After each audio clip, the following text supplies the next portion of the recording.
Cette étape consiste à réaliser les piquages sur le gros tube. Mais avant de passer à la brasure, il va falloir ajuster la cote. Vous vous souvenez, on avait coupé un peu plus long en fait. Donc là, on va ajuster la cote. Alors pour ce faire, je vais emboîter le tube voilà, dans le gros tube. J'emboîte un petit peu comme ça. De façon à ce que, je ne sais pas si vous allez voir, qu'on le voit apparaître, on voit apparaître le tube dans le tuyau. Donc il dépasse à peine quoi. Hein. Je ne sais pas si vous voyez. Donc le tube est installé dans le tube, le petit tube dans le gros tube. Et là, je vais prendre la cote. La cote entre axes. Vous vous rappelez, ici, on a entre l'axe de ce tube-là et l'axe de ce tube-là, on a 100 mm. Là, actuellement, je vérifie. Donc je me mets sur l'axe du gros tube et l'axe du petit tube et j'ai 120 mm. C'est-à-dire que mon tube fait 20 mm de trop. Il va falloir donc que je coupe de 20 mm. Donc je fais ici une trace à 20 mm. Ici. Et je vais couper.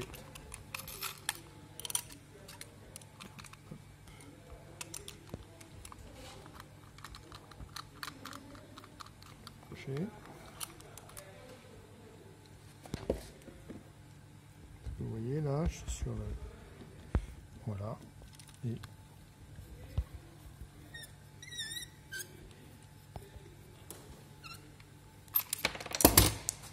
voilà. Le tube, je le remboîte comme il faut. Bon, après, je peux ajuster en emboîtant plus ou moins. Hein. Et je vais donc... Là, je suis bien à 100 mm entre les axes. Je fais la même chose pour l'autre. Je vérifie en emboîtant. Ça, il est bien emboîté.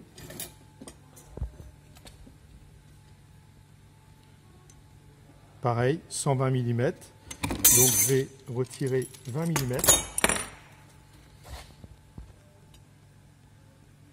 Ici.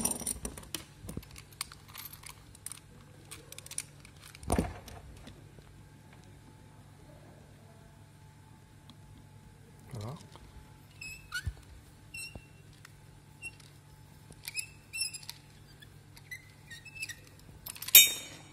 Et je vais donc rentrer ici et contrôler l'anthrax.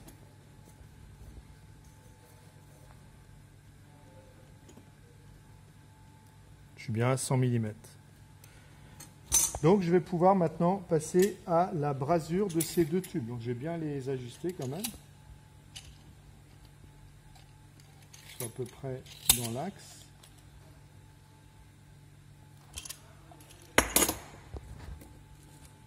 Donc là, prendre un petit peu de temps quand même pour être sûr de votre coup. Je revérifie parce que j'ai touché un petit peu. Toujours 100, c'est bon. Donc je vais faire la première brasure et j'ajusterai la deuxième après. Donc pour la brasure, même chose. Donc là, on ne va pas braser dans l'étau comme ça, puisque toute la chaleur de ma flamme va partir dans la masse de l'étau. Donc je dois toujours braser en l'air. C'est-à-dire que je dois avoir de l'air tout autour de ma brasure. Donc je fixe mon tube comme ça. Vous voyez, je ne pourrais pas réaliser cette brasure ici, parce qu'il y a l'étau. Là, je peux faire celle-ci. Je vais mettre mes EPI, à savoir ma blouse, que vous avez déjà, des gants. Et pour la brasure, on n'a pas besoin de lunettes. Il n'y a pas de projection, il n'y a pas d'éblouissement particulier. Et je vais donc amener un métal d'apport, c'est pour ça qu'on appelle brasure, qui est à base d'argent. Je vais chercher.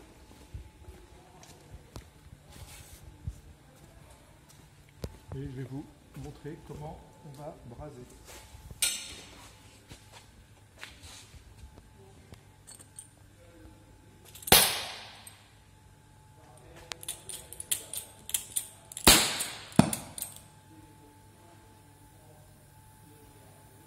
Donc réglage de la flamme. Voilà. je vais braser, je vais utiliser cette partie de la flamme pour braser. Alors le secret de la brasure, c'est pas compliqué, il faut bien chauffer et ne pas rester statique avec la flamme. Donc là j'ai mon tube le plus gros qui a plus de temps à chauffer, donc j'insiste un peu plus sur le gros tube, tout en n'oubliant pas le petit. Et tant que ma pièce n'est pas chaude, je n'approche pas ma baguette. Quand je vois que c'est chaud, j'ai amené un petit peu de métal d'apport. Je vais continuer. Alors là, il va falloir vous faire aider parce que mon tube, je me redresse. Voilà. Donc là, vous faites aider, un de vos collègues maintient la pièce puisqu'elle risque de tomber. Et là, je vais charger un petit peu. Donc voilà, donc là c'est chaud. Je rajoute un peu de brasure. Vous faites bien attention à votre collègue à ne pas le brûler. Et pas la peine d'en mettre trop non plus. Du moment qu'il y en a surtout le pourtour. Voilà, ça sera suffisant pour cette brasure. Et on va refroidir.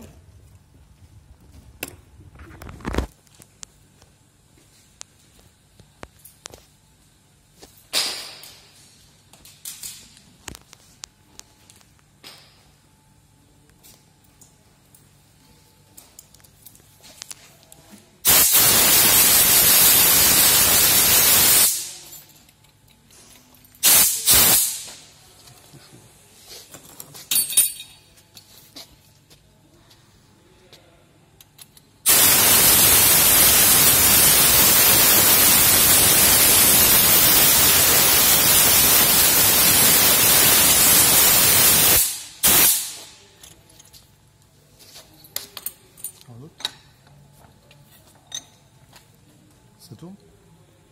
Donc attention quand vous allez déplacer votre tube, il est extrêmement mou. Donc, je vais mettre comme ça. Le fait d'avoir recuit le gros tube, il devient tout malléable. Donc le fait de le serrer même un tout petit peu, il va s'écraser. Donc là, je le serre sur une partie qui n'a pas été recuite. Je vais donc alors utiliser bien vos gants et une pince de façon à ne pas vous brûler.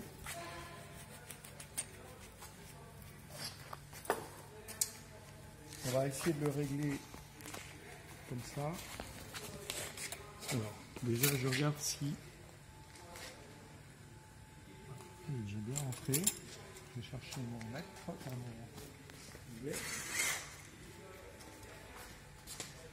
Alors le tube, je mets le tube d'un demi dans l'axe ici. Bon là on est sur nos 10 cm, donc là je peux braser. Je peux braser, est-ce que c'est aligné? Oui. Alors, pareil, vous vous faites aider par un camarade pour maintenir, et juste maintenir la pièce, parce qu'elle risque de tomber, surtout que là on est en pente. On va allumer le chalumeau.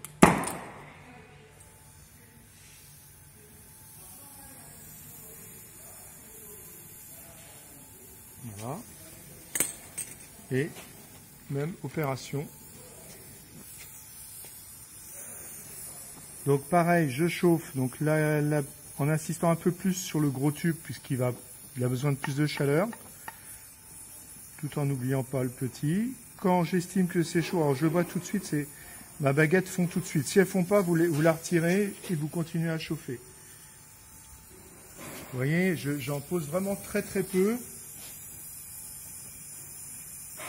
Voilà, par capillarité, elle fait le tour presque toute seule. N'hésitez pas à vous déplacer pour quand même bien charger comme il faut. Voilà, donc là la brasure elle est finie. Je vais refroidir.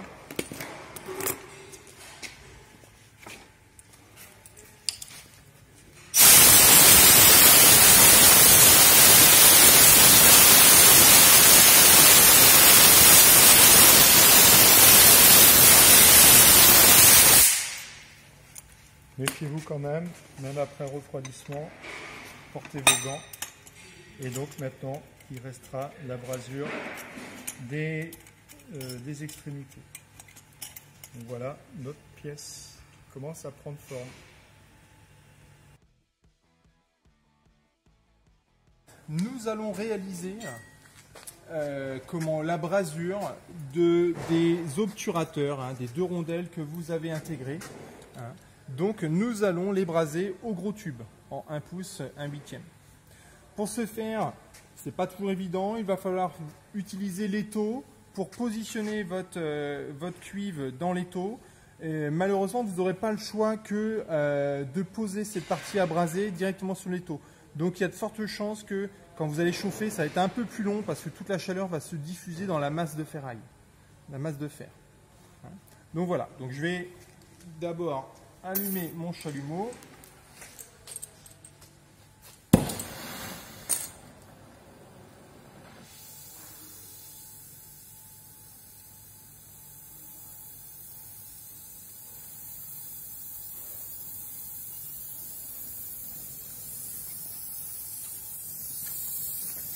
Et je vais commencer à le braser le plus loin de la masse.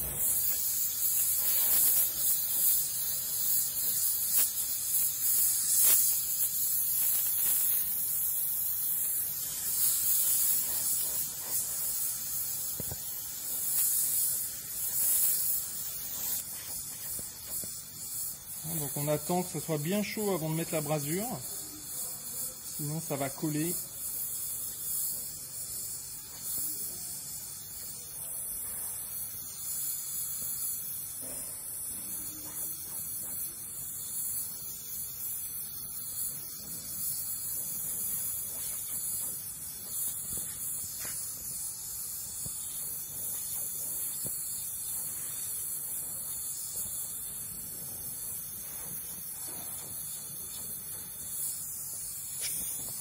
On va déjà verrouiller la pièce.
Voilà pour cette première partie.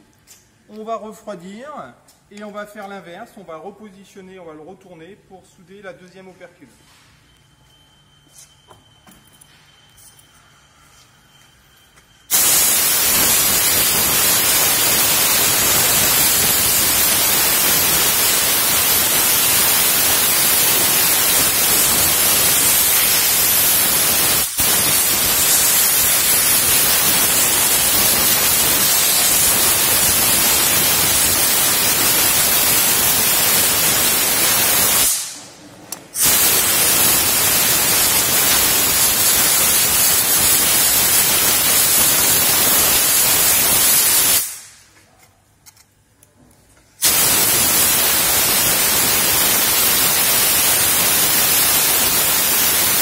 Alors, prenez le temps de bien refroidir. Hein. Un gros volume de cuivre, ça prend un certain temps.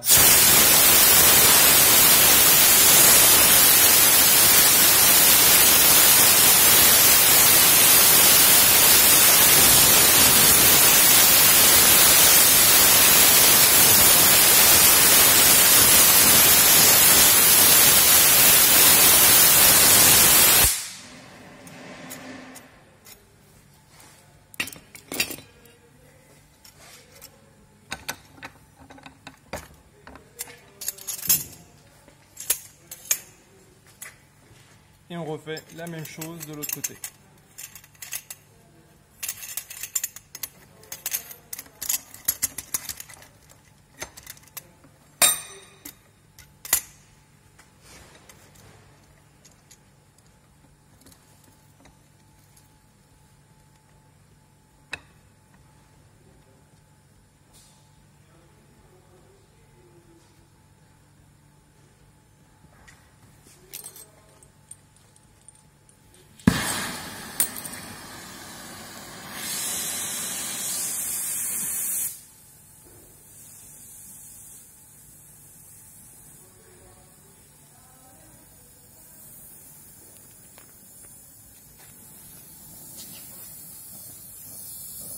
Alors, on recommence. Toujours chauffer.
Donc là, je vais venir après refignoler ma soudure ici, car en fait, j'ai un problème de chauffe avec la masse de ferraille. Donc je vais déplacer ma pièce et reprendre, finir la brasure juste après.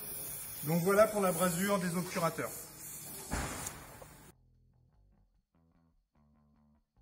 Nous sommes arrivés à la dernière étape qui consiste à réaliser les deux brasures sur les extrémités du gros tube, donc ici et là, en ayant pris soin de bien régler à 50 mm entre la face externe du jonc et la face interne ici de cet endroit. Alors c'est très simple, hein, donc la pièce, on l'a mis dans un étau, sans trop serrer, encore une fois, il est juste posé dans l'étau, légèrement serré.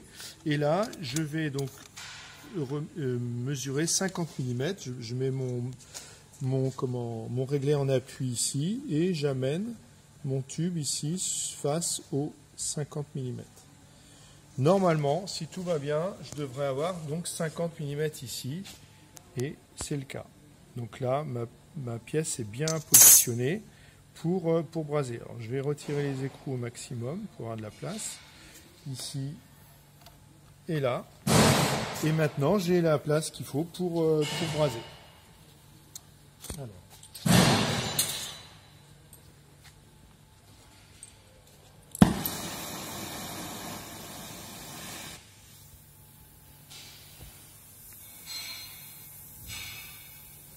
Voilà.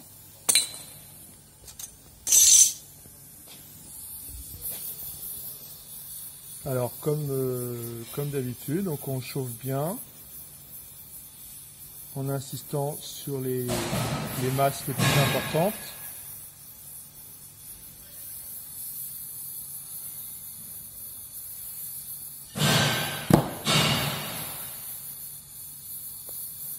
Alors, bien que ce soit bien chaud. Si votre baguette ne fond pas dès que vous approchez, bah, vous chauffez un peu plus.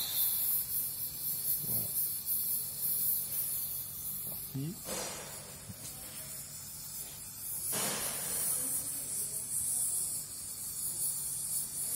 Je suis peut-être un peu trop proche de l'étau.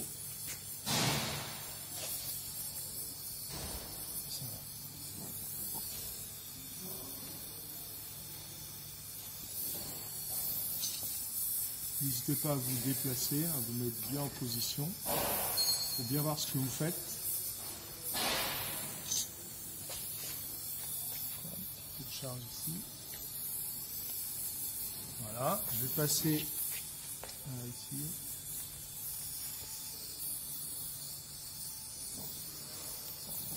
Et ici, ça devrait être plus facile parce que je suis un peu plus loin de l'étau.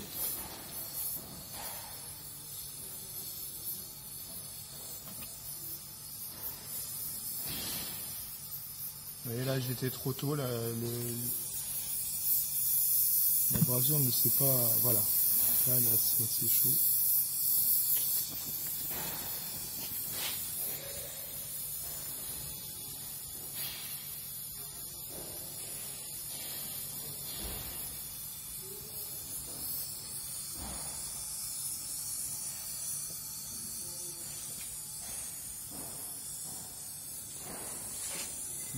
Et voilà. Maintenant, on fait attention à ne pas se brûler. On va refroidir.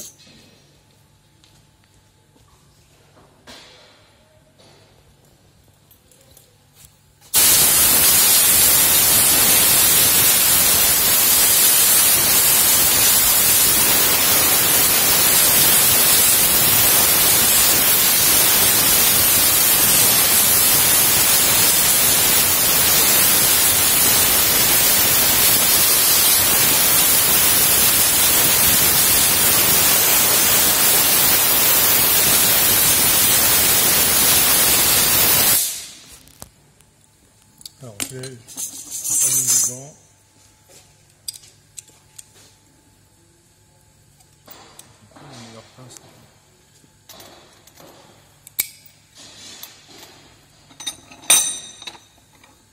Et donc voilà la pièce finie. On peut la poser là, on va peut-être vérifier les dimensions, si tout est OK.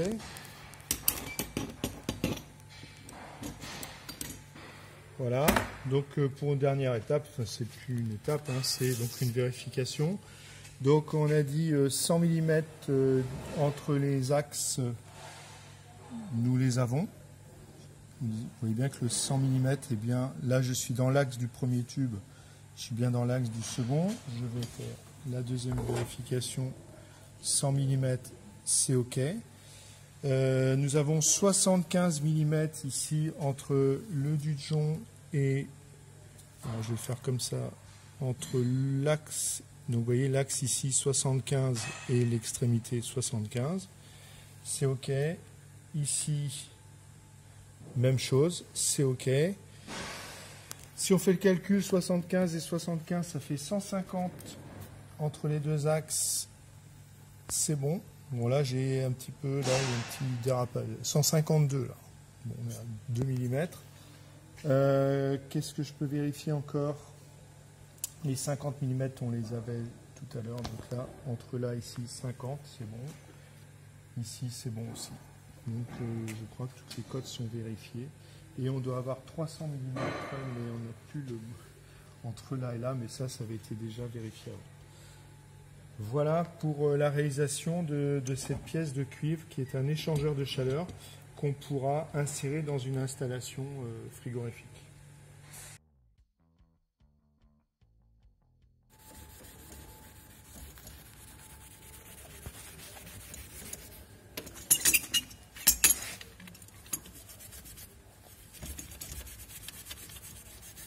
Avec de la paille de fer, montre. Bah tiens, tu vas refaire et tu montres...